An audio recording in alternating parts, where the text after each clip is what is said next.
Donc, on poursuit la série d'exercices numéro 3. On avait fait la dernière fois la question 6. Maintenant, on passe à la question 7.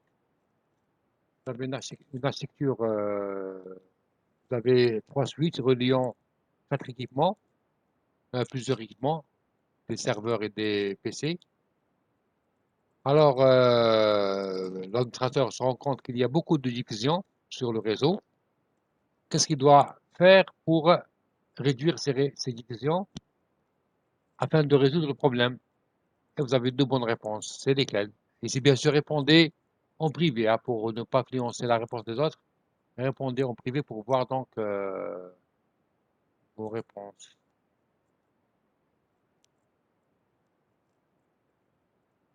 C'est bien, Belkadi.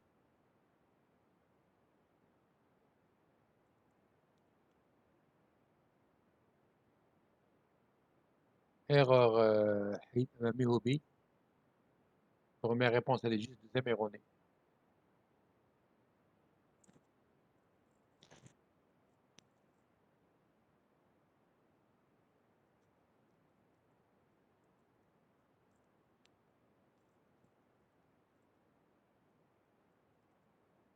Mihobi, erronée. Blanchman, première, elle est juste. Donc la deuxième. Bota, c'est pareil. Première juste, deuxième erronée. Marabat, c'est bien.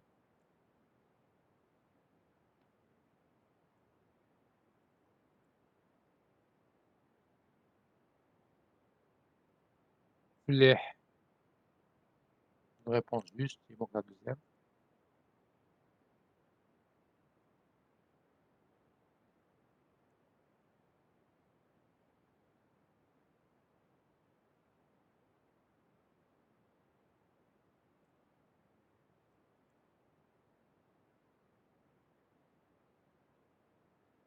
Hajar, erroné. Rachet, notre deuxième réponse erronée. Mahari, première réponse mais erronée. Les deux réponses sont erronées, madame Mahari. Erreur pour les Khoudia pour la deuxième réponse. Blanchman, première réponse juste, la deuxième erronée.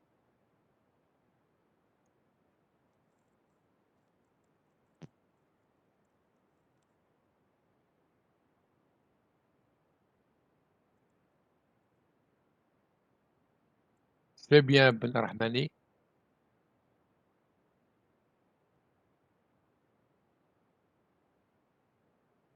Même chose pour Moussaoudi, c'est juste.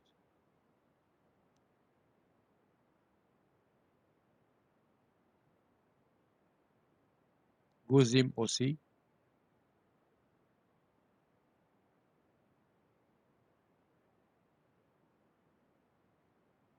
Terachet, première réponse erronée.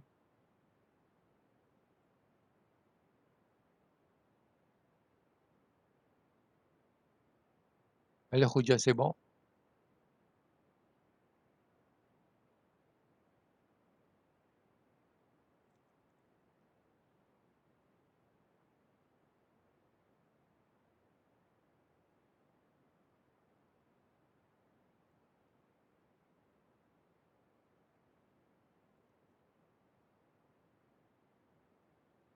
Et les autres, il n'y a pas de réponse? Pas de participation? C'est pas bien pour les autres, hein? Il faut savoir que les participations sont notées.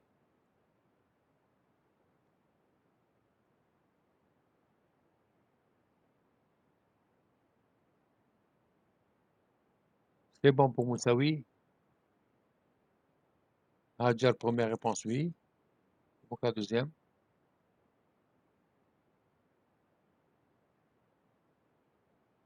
Erreur pour Khilifi.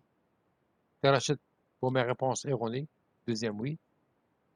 Alors, on va répondre. On va répondre à l'exercice. OK. Donc, ici, vous avez donc 3 switches. Évidemment, un switch, lorsqu'il reçoit un message de diffusion, qu'est-ce qu'il fait? Il diffuse à tout le monde. Si par exemple un PC lance une diffusion, Il est évident que la diffusion, elle est envoyée à tout le monde. Par exemple, on voit comme ça une diffusion. Elle est diffusée par le switch 3 dans les deux sens, comme ça. Pas uniquement deux sens, hein. Elle est diffusée à tous les serveurs, les 10 serveurs. Ensuite, ce switch-là, il la reçoit d'un côté et il va vers l'autre. Et ce switch-là, le switch 1, il va la diffuser à tout le monde. OK. Ce que fait le switch, à chaque fois qu'il reçoit une requête de diffusion, il t'envoie à tout le monde. Et donc, pour éviter ces diffusions donc, dans tout le réseau, on enlève donc, on enlève, on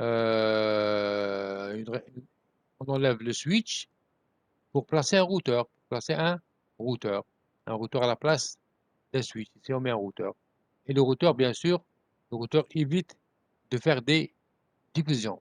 Le routeur n'envoie les diffusions que dans il ne transmet pas les diffusions vers l'autre réseau. Lorsqu'il y a un routeur entre les deux réseaux locaux, les diffusions sont bloquées ici. Elles sont bloquées ici. OK. Pas de diffusion entre les deux réseaux. Donc, remplacer le switch 2 par un routeur est une solution pour réduire les diffusions. Parce que le routeur ne transfère pas les diffusions vers l'autre réseau, d'un réseau à l'autre. OK? Le routeur ne transfère pas les diffusions d'un réseau à l'autre. Une solution pour empêcher les diffusions qui se propagent sur les deux côtés, c'est de mettre un routeur au milieu. Donc la première réponse, elle est juste. La deuxième, placer tous les serveurs sur S1. Si on déplace les serveurs, ça ne change rien. Du moment que c'est les switches qui transfèrent, qui propagent les diffusions. Du moment que c'est les switches qui propagent les diffusions, placer les serveurs sur n'importe quel switch, ça n'affecte pas, ça ne réduit pas les diffusions. Vous êtes d'accord que la deuxième solution n'est pas une solution pour la réduction des diffusions? Troisième réponse, désactiver les diffusions TCP/IP. Ça, une réponse qui n'a pas de sens. On n'a pas moyen de désactiver les. Là, ils ont dit réduire, pas. Même s'il y a moyen de désactiver les diffusions, c'est pas là le problème, c'est de limiter les diffusions, c'est de les réduire. Bon, ce n'est pas de les empêcher carrément. C'est pas une bonne réponse. Configurer le réseau en VLAN. Je ne me rappelle pas ce qu'on a détaillé les VLAN, c'est les réseaux locaux virtuels. Je sais pas ce qu'on en a parlé beaucoup ou bien pas. Donc, si on configure ce réseau en plusieurs VLAN, en plusieurs réseaux locaux virtuels, il faut savoir que les diffusions ne se propagent que dans le réseau local virtuel. Si un membre d'un réseau local virtuel lance une diffusion, la diffusion se limite uniquement au réseau local virtuel. Donc, la configuration du réseau en plusieurs VLAN permet de réduire les diffusions parce qu'elle va les faire limiter uniquement aux VLAN concernés. Donc, c'est la bonne réponse. La dernière, désactiver les interfaces utilisées par l'installateur, ça n'a pas de sens parce que une interface qui n'est pas utilisée, il n'y a même pas un PC qui est branché. Interface non utilisée par un commutateur, c'est-à-dire que n'est pas utilisé, il n'y a pas de PC branché, donc ça ne sert à rien de les désactiver. Donc, bonne réponse, c'est la première et la quatrième. Est-ce que tout le monde est d'accord? Parce qu'il y a certains qui ne sont pas d'accord par ces réponses. OK. Si quelqu'un n'est pas d'accord, qu'il réagit. Alors, exercice 2. Deuxième, on n'a pas traité la fragmentation. Ça, on ne l'a pas traité parce que c'est dépassé. Il n'y a plus de fragmentation dans les réseaux. Le réseau, donc, euh,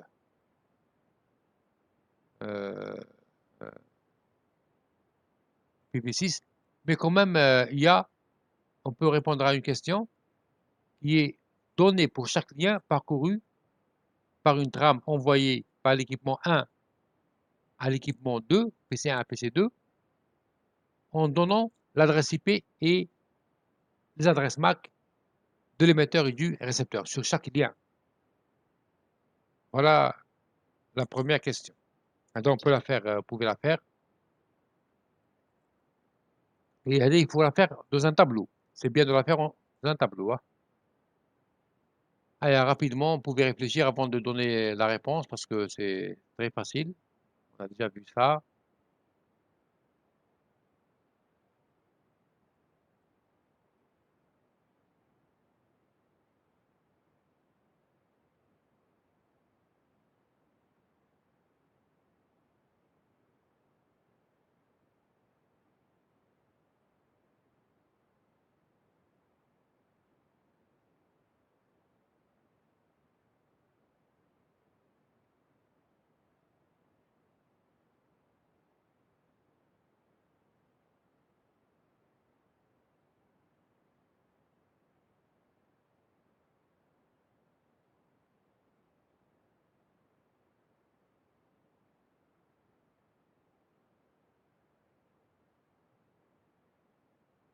Alors, voilà. Voilà, les Khoudia, c'est bien. Ok, bien sûr, c'est ça.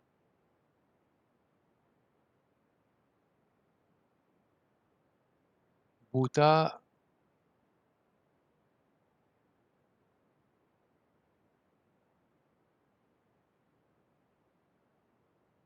voilà, c'est bien pour la première étape. Oui, c'est bon, Bouta.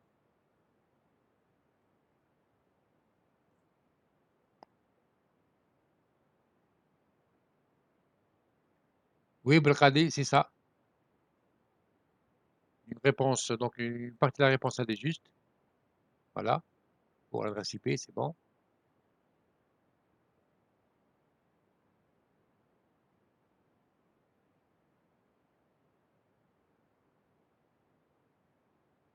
Ok, Belkadi, c'est ça.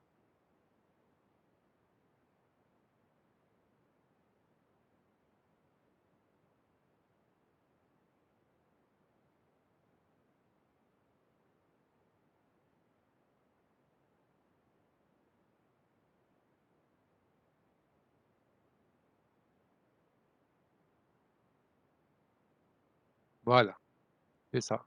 Bouta, c'est bien.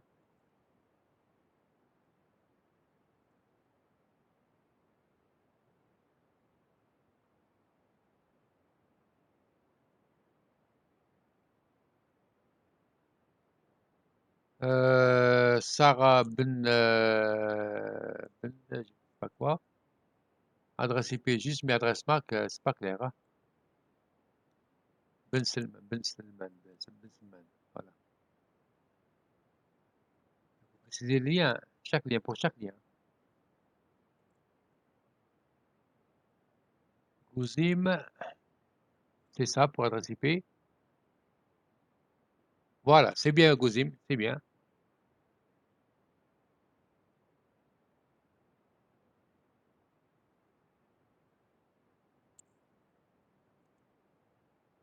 La réponse donc elle est claire.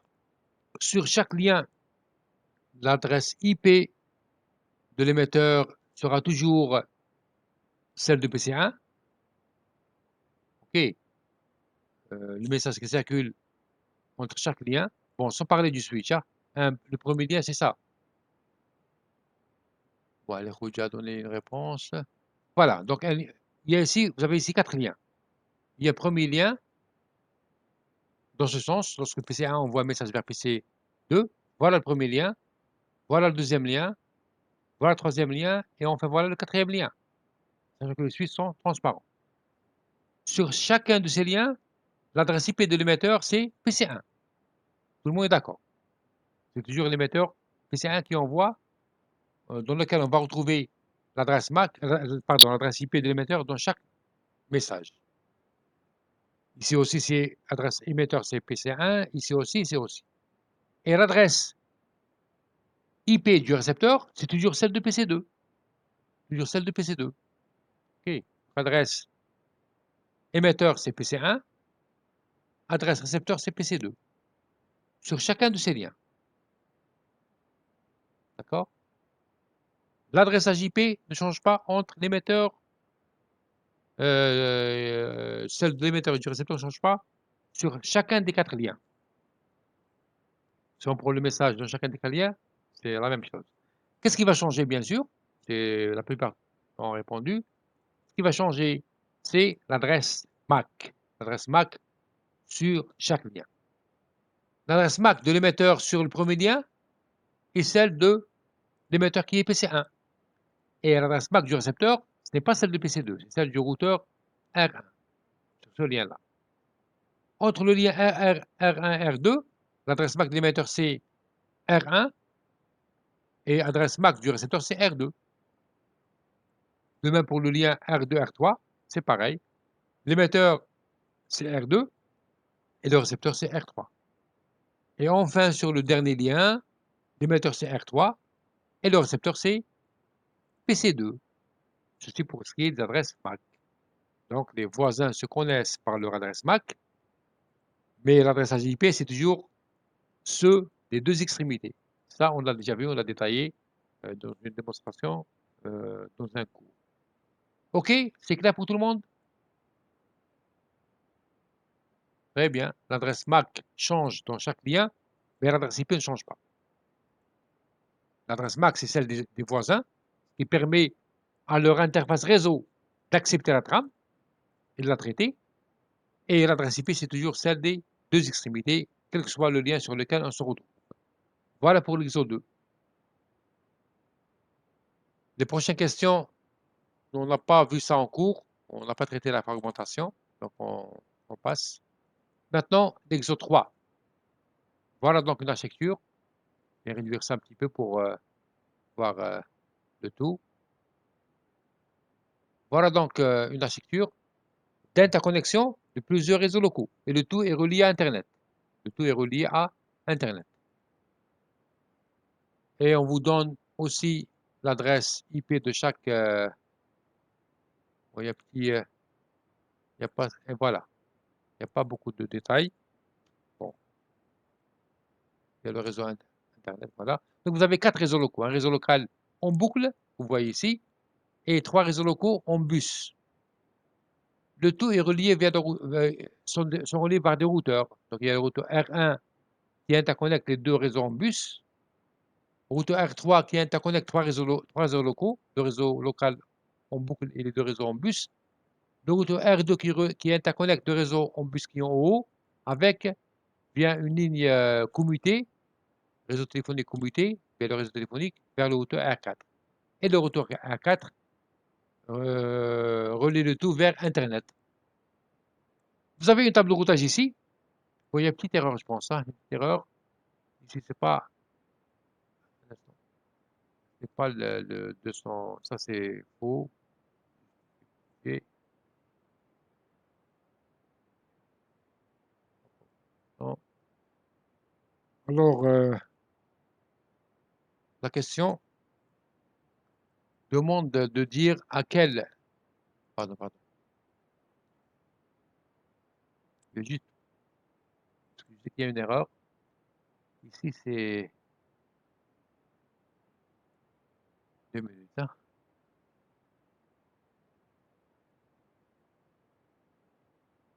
C'est 220.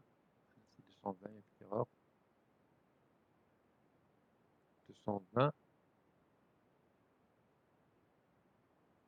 220.20.15.0. Voilà. Voilà, donc on vous donne une table de routage. Non, c'est pas le point 20. Non, non.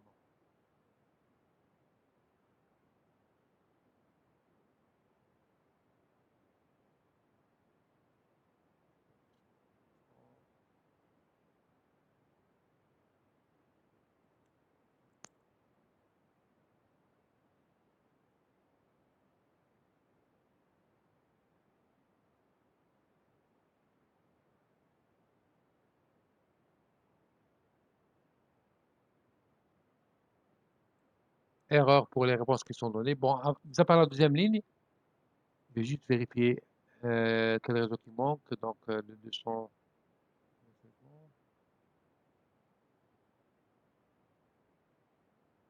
Ah, il manque le 195. 195.19. 19. Voilà, 205. 220.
petit instant, je vais corriger ça parce qu'il y a c'est glissé une petite erreur. Je sais pas si c'est dû à quoi.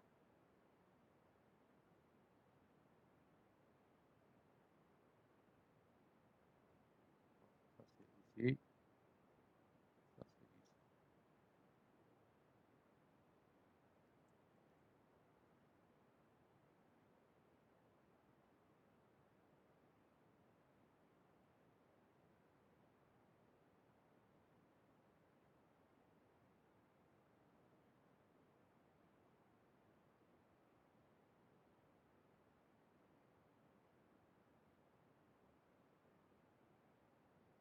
Voilà, c'est réglé. Voilà donc la bonne table de routage. Dites-moi à quel routeur elle appartient. C'est bon, Moussaoui. Belhadi, Belkadi, c'est bon aussi. Mahari, c'est bon. Deboub, erreur. Je vais dire juste pour ceux qui vont répondre de toute façon erronée, hein. Donc Deboub corrige, c'est faux. Mahari aussi, c'est faux. Hajar, c'est faux aussi.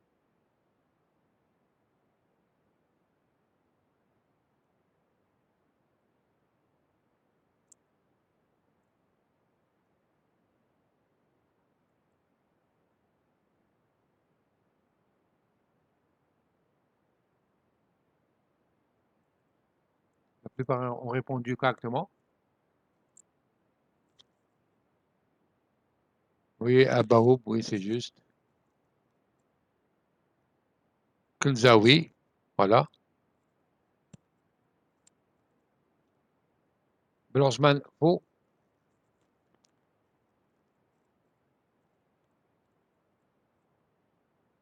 Deboub, Rabat, Mehoubi, oui. Hitam, oui. Tracé, non.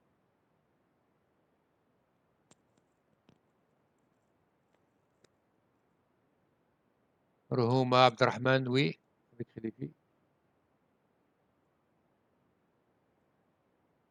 Alors, si on consulte la table de routage de celle-là, il y a combien de routes directes? Il y a deux routes directes. Vous le voyez ici. Il y a deux. Ça veut dire que ce routeur-là, lui sont branchés deux réseaux locaux. Sans trop donc chercher, c'est soit R1, pour lequel on a branché deux réseaux locaux, le réseau en bus et le réseau en bus qui est en bas. Il y a aussi R2 pour lequel sont branchés deux réseaux locaux. Et aussi R4. Ça veut dire que ce n'est pas R3. Ce n'est pas R3. R3, il n'est pas concerné parce que R3, lui, sont branchés trois réseaux locaux. Sinon, il y aurait trois routes avec accès direct. OK. Donc, ce n'est pas R3. On va aller voir l'accès Internet. L'accès Internet pour R4. Qu'est-ce qu'il va contacter? Il va contacter le 31. Donc, ce n'est pas R4. Pour R2, pour l'accès Internet, il devrait contacter R4. C'est-à-dire il devrait contacter, on devrait mettre cette adresse-là, celle-là. Allez, ce n'est pas le cas. Donc, ce n'est pas R2. Il reste que R1. On va vérifier pour R1 s'il veut accéder au réseau 205. Où est-ce qu'il est 205? C'est celui-là. Ah, dans le réseau en bus, en boucle, pardon, en boucle. R1 va-t-il contacter qui? Il va contacter son voisin R3. Par quoi il le connaît? Par quoi est son voisin? Son voisin à travers ce réseau en bus. Lui, il possède l'adresse .15, R3 possède l'adresse .9. Donc R1 contacte, contacte R3 via l'adresse .9. Donc, pour joindre le réseau en boucle, il passe par le routeur R3 et via l'interface via l'adresse IP .9. Et même chose pour le réseau 220. 220, c'est toujours aussi .9. Voilà, 220, c'est .9. OK. Et lorsqu'il veut envoyer un message au réseau 195, celui-là, auquel il est membre, l'accès est direct. Ici, c'est la même chose pour le réseau 199. L'accès est direct. Maintenant, s'il veut contacter le réseau Internet, il passe par son voisin de l'autre côté qui est R2. R2, c'est un voisin avec R1 à travers ce réseau local qui est en haut. Et lui, il le connaît par l'adresse .31, alors que lui, il possède l'adresse .28. Donc, R1 contactera R2 via l'adresse .31 pour l'accès au réseau Internet. OK? Donc, cette table de routage est celle de R1. Est-ce que tout le monde est d'accord? Est-ce qu'il y a quelqu'un qui n'est pas d'accord qu'il s'agit de la route, qu'il s'agit de la table de routage du routeur R1? Vu le contenu, cette table de routage. Donc, c'est celle de R1. Est-ce que tout le monde est d'accord? Voilà. Donc, c'est très clair. L'autre question, c'est de donner alors l'étape de routage des trois autres routeurs. Les trois autres routeurs. Faites-le. Je vous donne 5 minutes pour le faire et je reviens. Je suis de retour. Il y a plusieurs réponses, oui.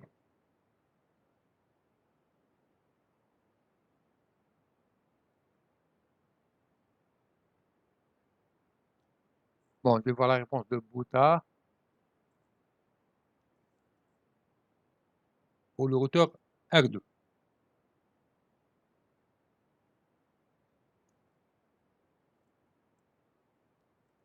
Pour le routeur R2, donc, je vais voir ce que ça va ici.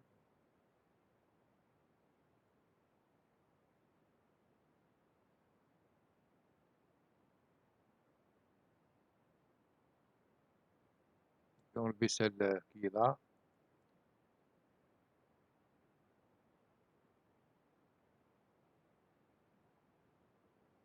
R2, bon, il a mis pour le 75 direct. Pour R2, oui. Le 79, il passe par R1, c'est ça, point 28, c'est bien. Pour 220, c'est aussi par R1. Le 220 aussi par R1, voilà. Et Internet par le 55. C'est bien, Bouta. Voilà donc la réponse de Bouta. OK, pour le R2. Notez-la. Pour R3, il y a la réponse de Tarachette. Qu'est-ce qu'elle dit, Tarachette? Pour R3, 205, c'est direct. Voilà. Voilà. Et pour le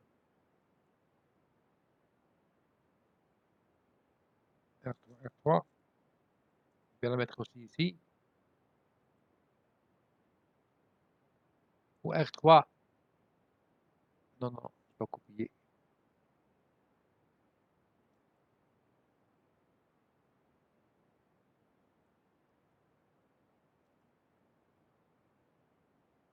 Pour R3, bon,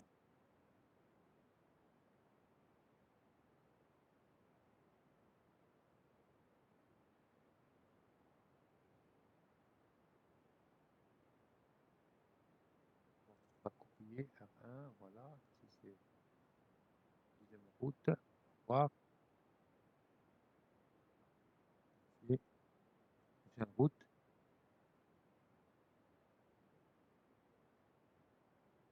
Autre, on a mis R1 sans donner l'adresse IP. Donc pour R3, je vais vérifier pour R3.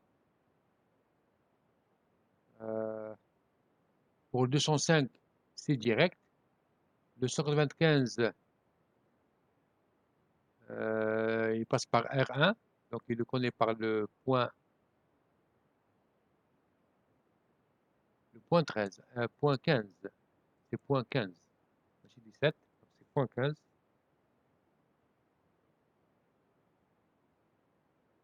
Et pour le 199, c'est direct.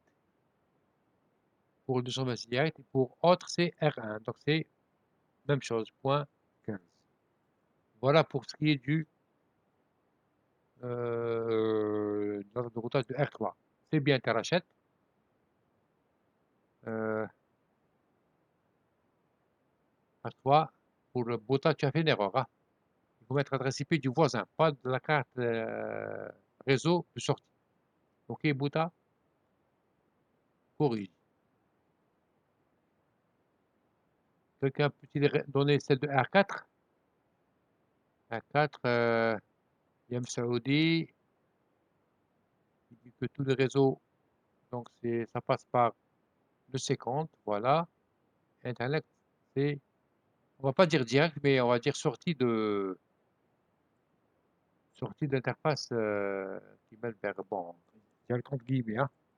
On n'a pas ici les noms des interfaces. Voilà pour R4, Internet direct entre guillemets, hein. Direct entre guillemets. OK.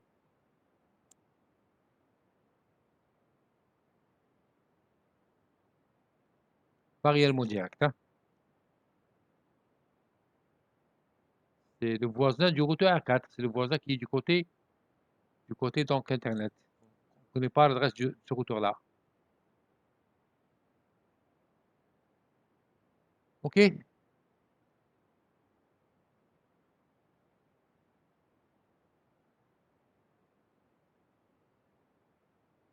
Voilà. Voilà donc les réponses des autres routeurs pour les autres routeurs.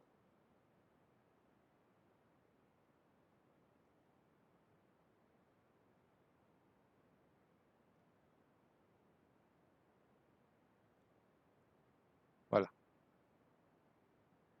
C'est bon pour tout le monde, donc c'est bon?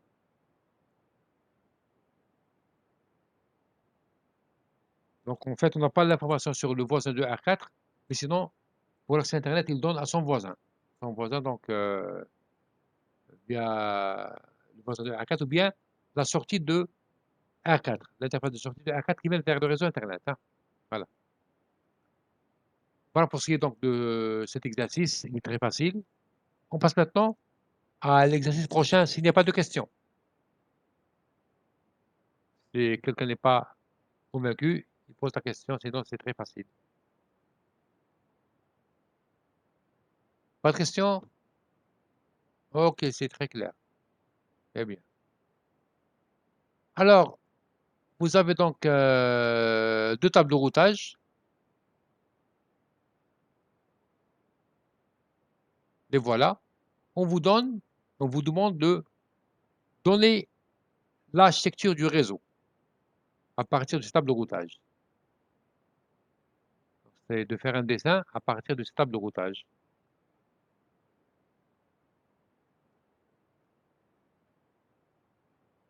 Allez-y, donc, vous pouvez me dessiner euh, en bus. Non, non, c'est pas en bus, je pense pas. Vous avez quatre réseaux locaux, peu importe leur architecture, on vous demande de donner l'architecture de cette interconnexion.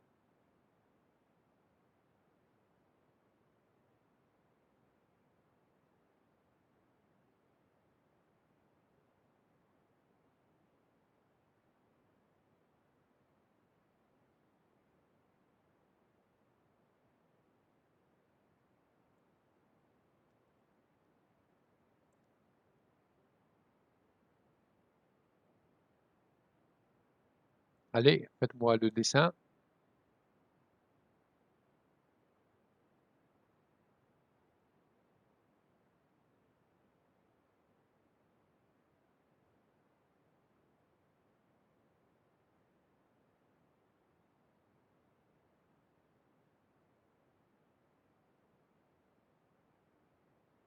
Vous dessinez. Vous dessinez donc l'architecture.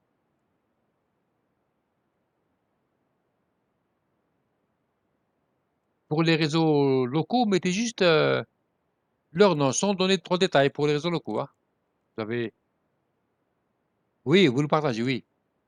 Si quelqu'un va partager, il me fait signe pour que j'enlève mon partage.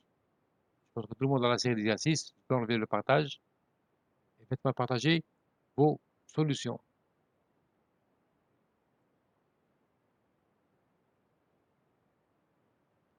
Oui, il y a aussi le tableau blanc. Bon, je ne l'ai pas utilisé. Oui, oui, madame.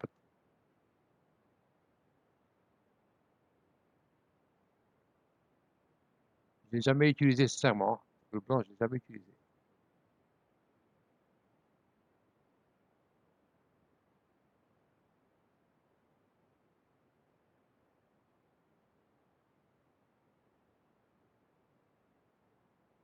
Oui, je peux le faire aussi ici.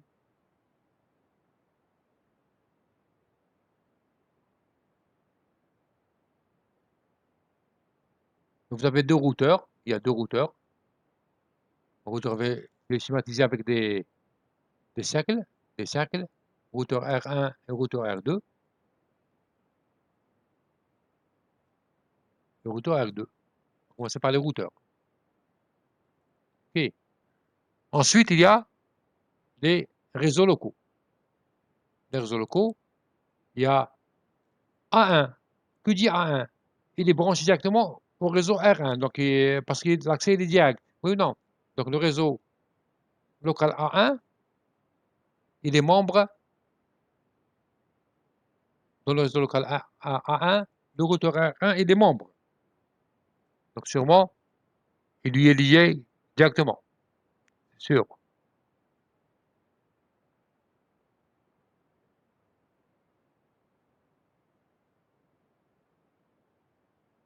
OK. R1 est membre du réseau A1. Parce que on voit que l'accès est direct.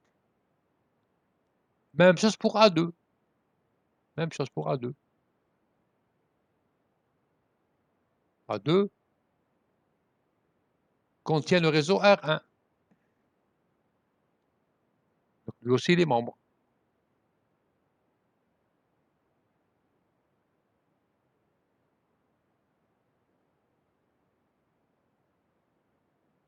Voilà. Et pour joindre le réseau B1, le routeur R1 doit passer par R2. Donc, il y a un lien qui relie R1 à R2. Donc, R1 et R2 sont voisins pour l'accès au réseau B1 et B2. Et pour l'accès Internet aussi, ils contactent R2.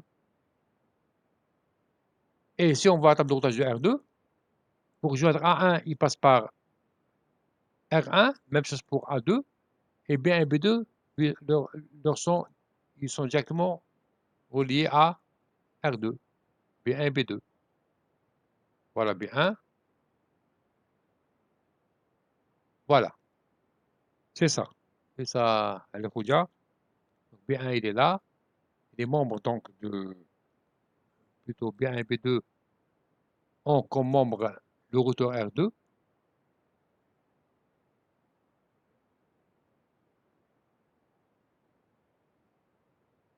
là, et aussi Internet. Internet, on peut mettre ça comme étant un nuage.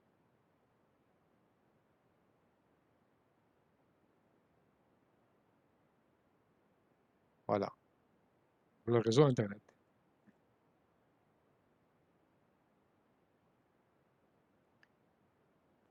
Voilà donc la solution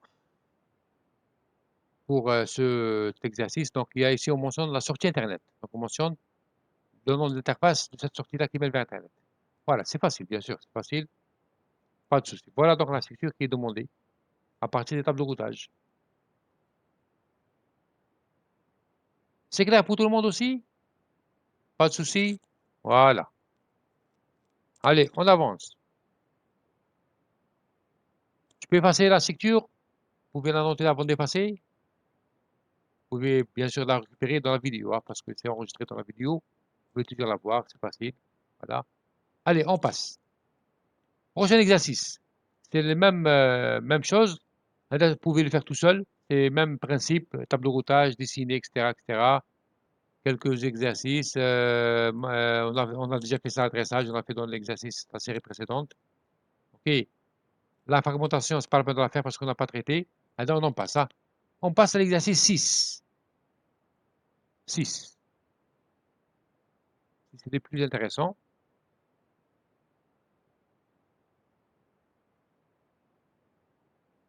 Voilà. Pour le 6 et le 7 aussi. On va le faire par la suite.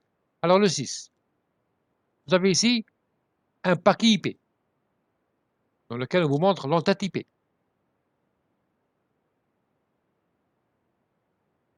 On vous demande à quel protocole est destiné le diagramme IP. Justifié.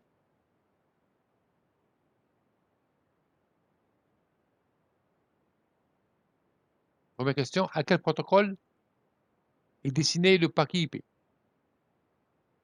Ben, les données qui sont là, à quel protocole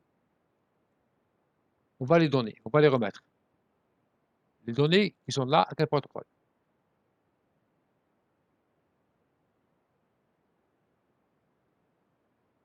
Il n'est pas demandé, non, non, il n'a pas dit la version, non. Quel protocole? Sont destinées ces données. Bien, à quel protocole appartiennent ces données? Appartiennent ces données-là. Non, pas IP, non. Le paquet IP véhicule des données, les voilà. Le paquet IP véhicule des données. Les données sont destinées à quel protocole? Bravo, c'est bien. Pourquoi? Est-ce que tu peux justifier? Bota, non. Gozim, non. Est-ce que tu peux justifier Marabat? Mahari, non. Je ne sais pas ce que j'ai donné quelques informations sur ça.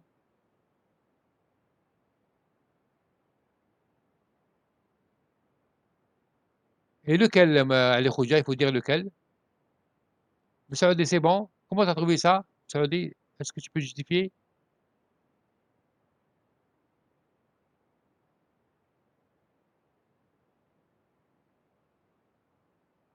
C'est bien Marabat.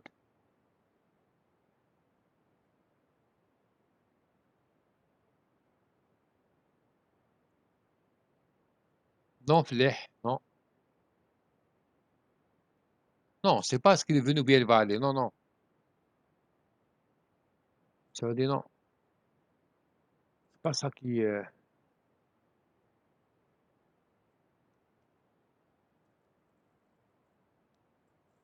Quel est le champ qui indique à qui appartient la donnée?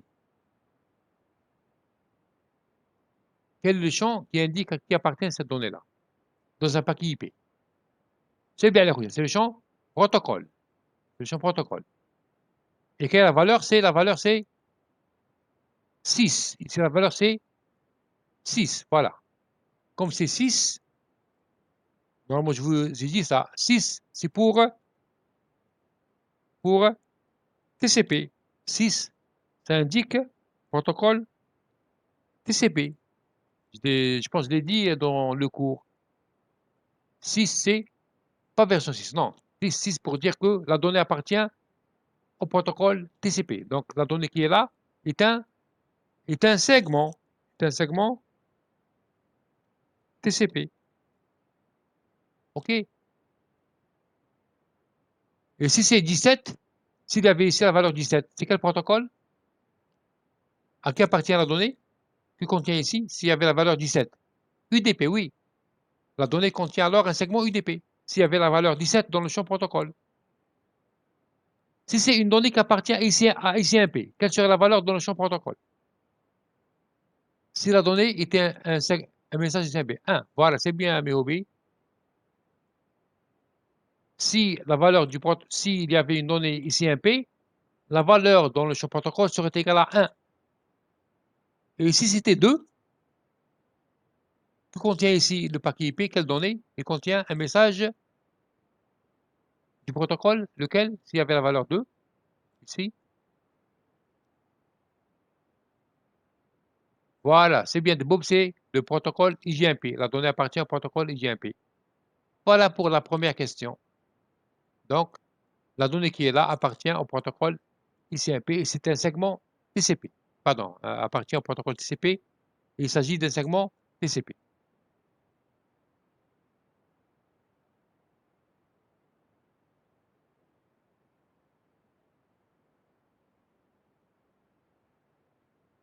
Question 2 et 3, on ne va pas les traiter parce qu'on n'a pas traité ça en cours.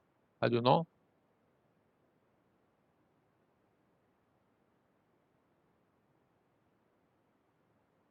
on n'a pas traité ça en cours. Euh, même le.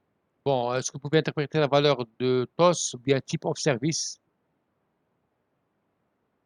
On n'a pas traité ça entièrement aussi en cours.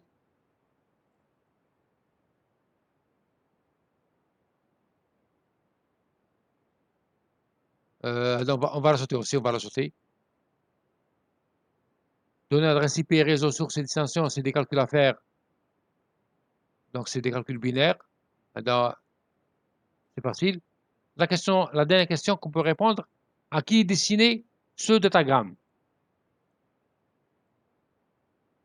À qui dessiner ce datagramme? Précise Bouta.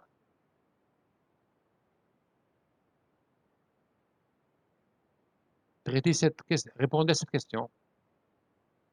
Le calcul de l'adresse IP en décimale, allez, c'est des calculs à faire, faites-le tout seul. Donnez-moi la réponse. À qui dessiner ce diagramme? Après avoir fait, bien sûr, après avoir fait, vous pouvez ne pas la faire. Hein. L'avant-dernière question, vous pouvez ne pas la faire. À qui dessiner ce diagramme?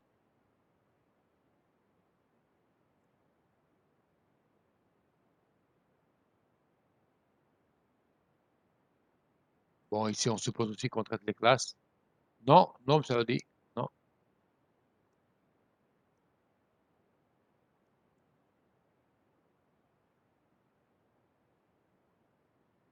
Comment savoir à qui dessiner un diagramme, un paquet IP?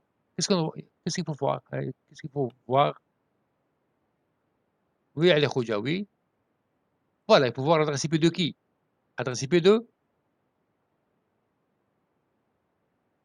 du récepteur, voilà, du récepteur. C'est celle-là, non? C'est celle-là. Et qu'est-ce qu'on remarque dans la partie machine? Bon, ici, c'est par rapport à la classe. Qu'est-ce qu'on remarque pour la partie machine? Voilà, adresse de diffusion. Adresse de diffusion. Et donc, le paquet IP est destiné à toutes les machines de ce réseau-là, du réseau qui est là. OK. Ici, bon, ici, il n'y a pas de masque parce que on travaille avec les classes. C'est par rapport aux classes. Ici, on remarque que c'est la classe C. Et dans la classe C, la partie machine, elle est sur un octet. Voilà. C'est pour ça que c'est par rapport au masque. Hein. Par rapport aux classes, pardon. Classe. C'est la classe intracée. C'est la classe. Ici, c'est la classe C. Dans la classe C, voilà la partie réseau. Elle est sur 3 octets. Et la partie machine, elle est sur un octet. Donc, c'est par rapport à la réponse de la question 5 qu'on a sauté rapidement. Qu'on a sauté. Donc, c'est une question facile. Très facile. Il n'y a pas de problème pour ça. Voilà. Normalement, c'est bon pour cet exercice pour lequel vous pouvez répondre à quelques questions uniquement. Les autres, on ne les a pas traités. Et c'est intéressant juste pour montrer, euh, pour voir donc le format d'un paquet IP. Je peux vous rajouter une question. Euh, Par combien de, bien, quel est le nombre de sauts, quel est le nombre de sauts par lequel sera autorisé à passer ce, voilà, c'est 16 sauts. Bon, il y a une réponse 16, TTL égale 16. Voilà. Donc, ce paquet IP ne peut passer que par 16 sauts. Pas le déplacement, non, c'est le TTL. Le TTL. OK. La durée de vie.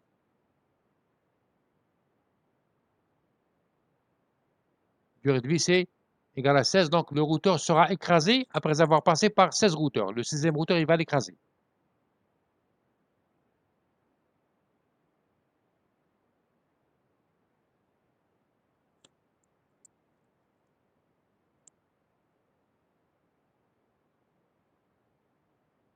Ah, c'est une coïncidence. Non, non, l'autre, c'est pas 16. Non, l'autre, c'est une autre valeur. Hein. Allez, maintenant, l'exercice 7.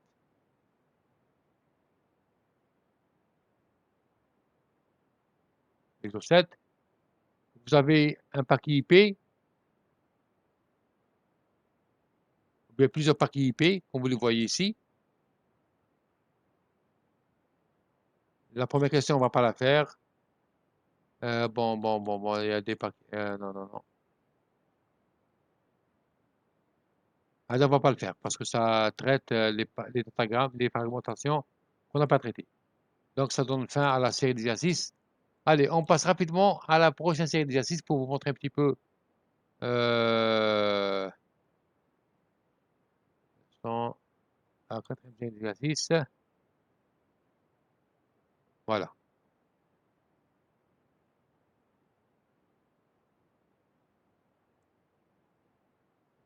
Est-ce que vous voyez la série 4? Vous avez 4 blocs constituant un même message, 4 blocs. Je vais les réduire un petit peu pour les voir. Voilà 4 blocs constituant un même message. La première question, à quel type de réseau appartient cette RAM? À quel type de réseau appartient cette RAM? Et quel est le protocole quelle interface logicielle qui est utilisée? Donc, je vous donne 5 minutes pour réfléchir à la question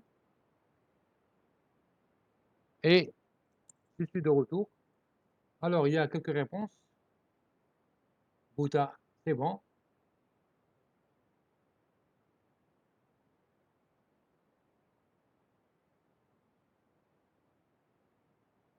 Ouya aussi, c'est bon.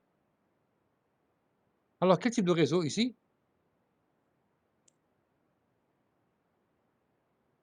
Bon, on répond à cette question et on arrête. Alors, quel type de réseau? Que représentent les 4 parties ici qui sont là, d'après vous? Qu'est-ce qu'elles représentent? Les 4 parties que vous avez ici. Que représente la partie A? Voilà. Partie A, qu'est-ce qu'elle représente? L'entête de trame, c'est bien. L'entête de trame. On reconnaît l'entête de trame. Ici, c'est les bits de synchronisation. Ensuite, l'adresse MAC de destination. Ensuite, l'adresse source de destination. Voilà. Et champ type. Après champ type, il y a quoi? Il y a la donnée de la trame qui est le début de l'entête d'un paquet IP. Ici, donc, c'est la partie B, c'est le paquet IP. On le reconnaît, c'est l'entête d'un paquet IP. Ensuite, la partie C, c'est l'entête d'un segment TCP. Voilà. Et vous avez ici l'ordre, bien sûr, l'ordre des bits, de ces bits. Donc, il y a le bit urgent, accusé de réception, push,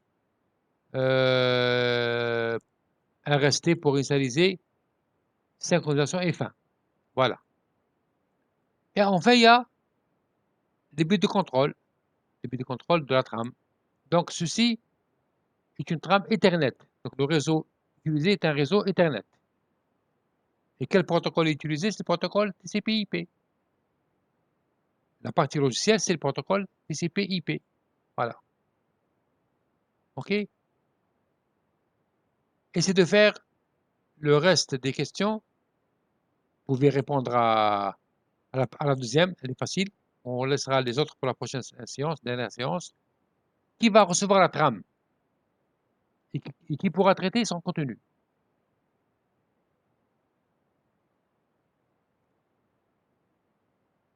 Alors, qui va recevoir la trame?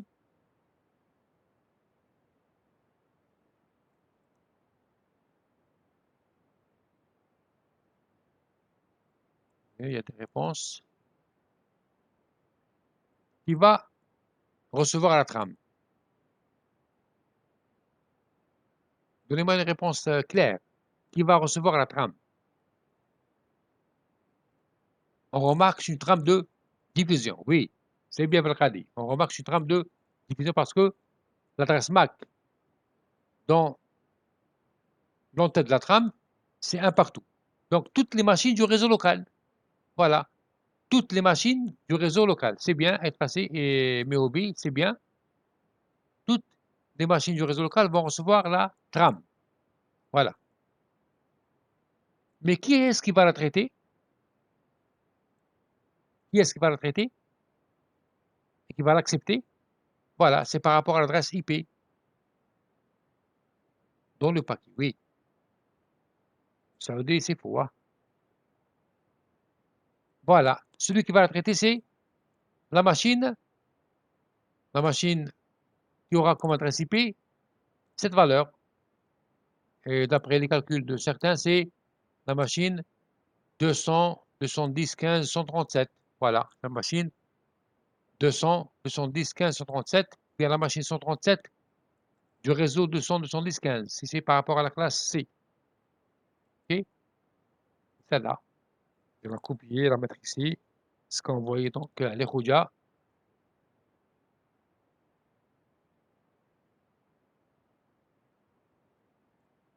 C'est cette machine-là. S'il n'y a pas d'erreur de calcul.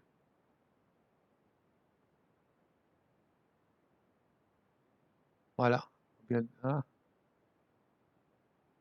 elle dit 240. 240.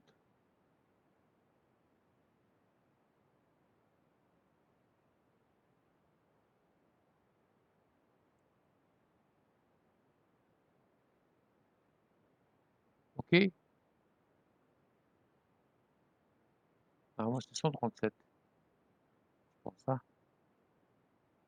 Vérifier les valeurs, je ne sais pas.